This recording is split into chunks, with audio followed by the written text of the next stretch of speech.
En vrai, si mon meilleur ami me posait cette question de savoir quelles sont les différences entre le métier d'agent immobilier et le métier de mandataire en immobilier, je lui dirais qu'avant tout, il y a énormément de ressemblances. Leur objectif pour les deux est le même, c'est de faciliter les transactions entre un propriétaire qui veut vendre son bien le plus cher que possible et un acquéreur qui souhaite concrétiser son projet le moins cher que possible.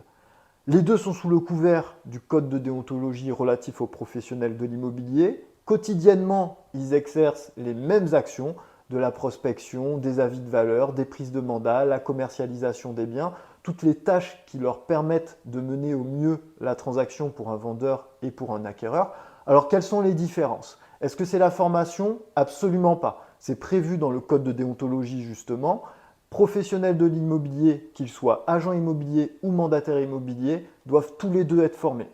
Est-ce que ce sont les services? Là non plus, je ne pense pas, puisque les réseaux de mandataires immobiliers et les agences immobilières vont faire en sorte de mettre à disposition des agents immobiliers et des mandataires les meilleurs outils pour mener à bien leur mission. Est-ce que c'est l'expérience? Je t'invite à visiter le site influenceurimmobilier.com qui rencontrera des mandataires qui ont plus de 20 ans pour certains d'expérience.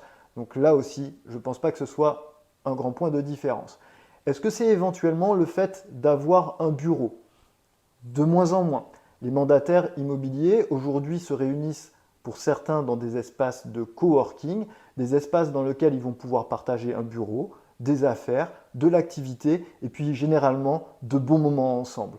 Donc aujourd'hui, les deux véritables différences qui existent sur le modèle agent immobilier et mandataire immobilier, c'est premièrement la liberté. Quand tu es mandataire immobilier, tu as beaucoup plus de liberté dans tes actions puisque tu n'as pas de patron, tu n'as pas de supérieur hiérarchique.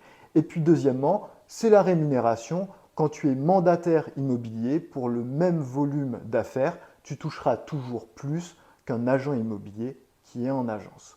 Voilà les deux différences. Tu souhaites plus de liberté, tu souhaites plus de rémunération et tu souhaites pourquoi pas passer de bons moments dans des espaces de coworking tout en restant formé et en préservant tes services pour tes clients, je t'invite à visiter le site influenceurimmobilier.com sur lequel tu pourras échanger sur leur quotidien avec les meilleurs mandataires de France.